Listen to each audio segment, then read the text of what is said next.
All right, let's jump into the world of securities underwriting today. We're going to use insights from RoleCatcher. Think high finance, right? Yeah. Big deals. But what does a securities underwriter really do? Okay, so imagine a company um, developing some groundbreaking new solar technology. They need money, right? Like a massive influx of cash to build factories and get those panels actually on rooftops. That's where our financial matchmakers come in. Financial Yeah, matchmakers. securities underwriters. They connect companies needing capital with investors. They're the architects, if you will, of the deal. So they're like playing Cupid, but with balance sheets. But RoleCatcher emphasizes serious analytical skills. Yeah, absolutely. It's more than just the numbers, though. Yeah. It's about the story. You need to dissect the financial health of a company. You have to predict market trends. Then you package that analysis into a compelling story. It's really about assessing and pricing risk. They guarantee a certain amount of capital, putting their reputation on the line. So they need nerves of steel and the financial knowledge of a seasoned investor. RoleCatcher doesn't sugarcoat the demands or the stress. True, not for the faint of heart. But for those who thrive on pressure, it can be really rewarding. RoleCatcher says you usually start entry level. You assist the senior underwriters and do some market research. So you're getting a feel for the rhythm. What happens as a junior underwriter? Then you really get into it. Analyzing data, contributing to pricing securities. Yeah. You're like really brewing up financial strategies. Brewing up strategies, I like that. But the climb doesn't stop there. RoleCatcher talks about becoming a senior underwriter. Right. You transition from player to coach. You lead a team and nurture relationships. You're not just closing deals. You're shaping the direction of the department. And then there's executive underwriter. You're leading the orchestra. But RoleCatcher points out the importance of certifications first. Yeah, it's like getting your stripes. The Chartered Financial Analyst, the CFA, is the gold standard, like a PhD of finance. I know what I'm doing, stamped right on the resume.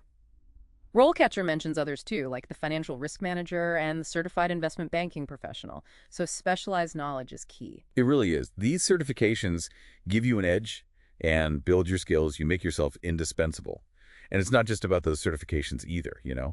RoleCatcher mentions something really interesting, technology, specifically AI, and how it's really changing things. Like it's not just how the work is done, but also who's best suited for it now. So you're saying spreadsheets and financial models aren't enough anymore? Right. RoleCatcher talks about the increase in AI for everything, like analyzing market data or finding promising investments. Algorithms sift through mountains of data. It's like predicting the market more accurately than we ever could before. It's like something out of science fiction. Does RoleCatcher give any real-world examples? Yeah, definitely. Some firms use AI platforms to basically automate like their due diligence. They analyze financials and pinpoint risks super fast. It frees up the human analysts for more strategic stuff. Like a super-powered assistant to focus on the big picture. Exactly. And it's not just about speed, though. AI can pick up on things we might miss completely.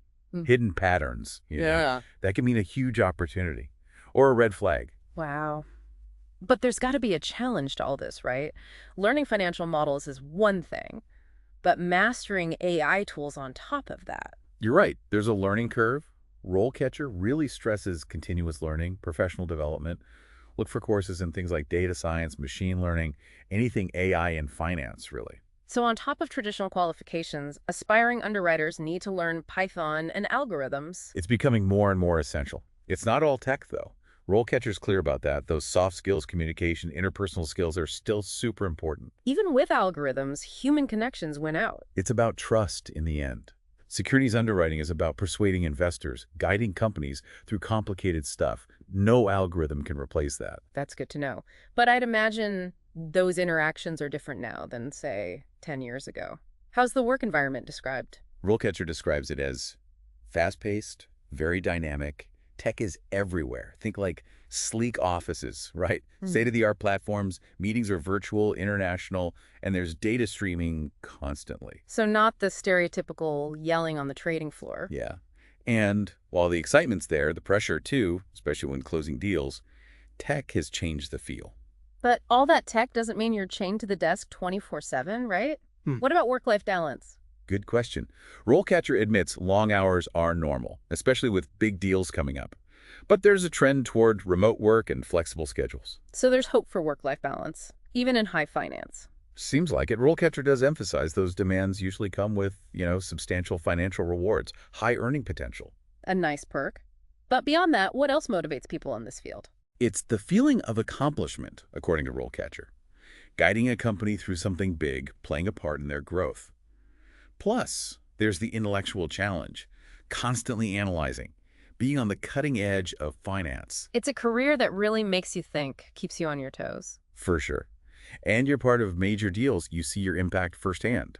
If that's what drives you, it's incredibly rewarding. It sounds like there's a lot of excitement and challenges. But before we finish up, RoleCatcher talks about the interview process. Getting a securities underwriter position is super competitive.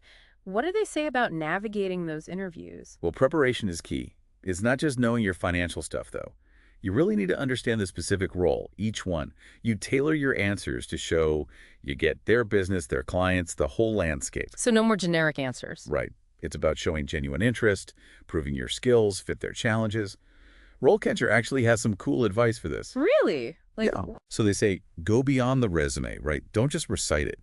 Tell a story about your career. Highlight the experiences that show you can analyze, solve problems, show your passion. So it's like your professional story, but in a way that clicks with them. That makes sense. But what about AI in the process? I imagine that adds a whole other layer. Yeah, it's definitely changing things. RoleCatcher mentions a lot of firms use AI now, screening resumes, even analyzing those video interviews, trying to predict if you'll be successful. It's like having someone looking over your shoulder the whole time. Any tips for making a good impression on the AI? Yeah, they say to optimize everything. Your resume, online profiles, use those keywords that match the industry, the roles you want. It's almost like speaking their language. And practice, too. Like, use those platforms with AI that give feedback on your delivery, body language, even your tone. So use the tech to get better, like a digital coach. Exactly. But RoleCatcher stresses that even with AI, it's still humans who make the final call. Yeah. So yeah, you got to get the tech, but show those human skills, too. Passion, creativity, all that. That's a good point. It's like a balancing act. You need the traditional skills and this willingness to jump into the new stuff. Yeah, you have to adapt, be resilient, and always be learning. But if you can do that, it's an amazing career. This has been a really interesting deep dive. We covered so much about securities underwriting, how tech is changing things, and even some tips to break into the field. It seems like the biggest takeaway is that even though things are changing fast, you have to embrace the challenge. Keep learning and adapt. That's how you succeed. And that's a wrap for today. Thanks for joining us.